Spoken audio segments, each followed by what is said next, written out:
So my truck's about 5 years old now. It's not blowing near as cold as it used to in the AC unit, so it doesn't have a massive leak. It still is somewhat cold. It's just not near as cold as it should be, which means I've just had some refrigerant leak out. So I'm gonna try this little kit that I got, and we'll do a little review, see if this is actually worth the money versus paying somebody.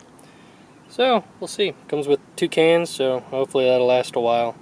A couple more charges and a free UV pen light. I won't need that since I know I don't have any leaks. Okay, let's see what happens. So it says in the instructions to find a port and remove the cap. The low pressure port of the AC system usually has a blue or black dust cap and is located on the large diameter tubing that runs between the evaporator and the dashboard and the compressor on the engine. Unscrew the cap. For me, that's this little guy right here. Next thing we got to do is we got to attach this gauge onto the refrigerant. After we do that, we're going to connect it right there onto the hose, and then we're going to start our engine. From there, it'll charge the system and it'll give us a reading. We'll kind of see where we're at, and we'll compare it. They make it color coded for dummies, but we'll also compare it to a chart that they gave. Makes things pretty simple for you.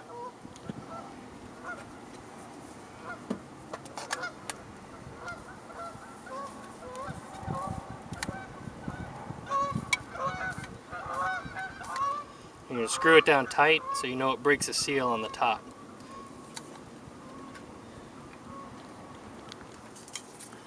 Now we're going to attach this little bugger,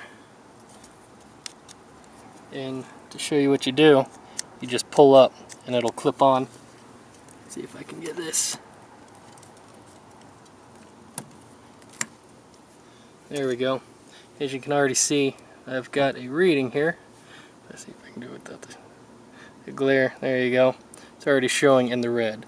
So now we're going to place this somewhere where it can sit safely, not on exhaust pipe or anything like that.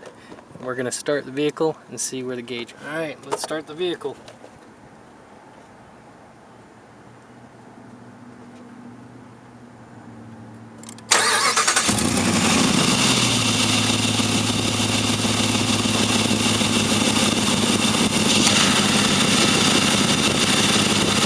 On the instructions it says to turn the AC unit on max cool and see what reading we get.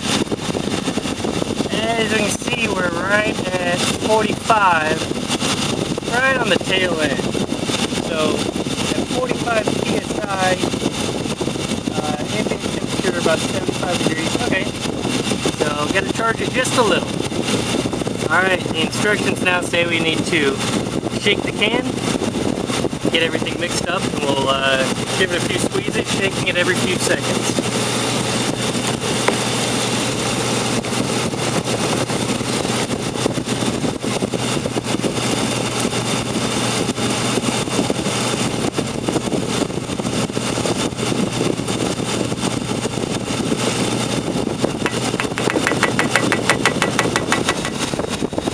So we've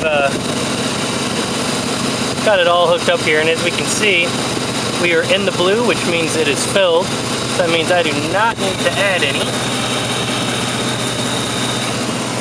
So the next things I'm going to check are the evaporator coils, everything. Make sure nothing isn't clogged. Make sure the fan is still running new. I do have close to 100,000 miles on my truck, so the fan just might not be blowing as hard as it used to, and that might be the noticeable difference. So you have a few things to check out, but overall, not a bad kit for 35 bucks or whatever I paid for it. 2 cans of refrigerant. If you think you just need to top it off, not running as good, it's a cheap, easy way of doing it. Plus you have it on your shelf for future, and you don't have to pay someone to do it.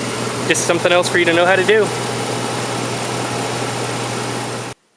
I did want to just add a couple things about this kit that I liked. It says now with UV dye to detect AC leaks. And this little pen, when you shoot it, it's like a black light basically. And I checked the little nozzle after it was done, and you can kind of see the green in there. Not really. But I thought that was pretty nice to help find leaks.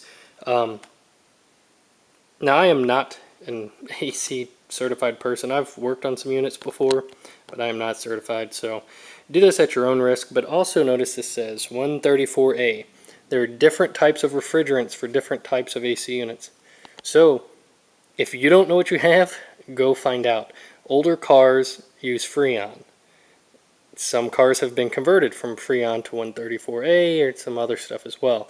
So if you have a really old car, 80s or before, maybe I think even early 90s, you just go have it looked at and at least find out before you start tinkering with it, because you don't want to mix this stuff and you don't want this stuff getting out in the atmosphere.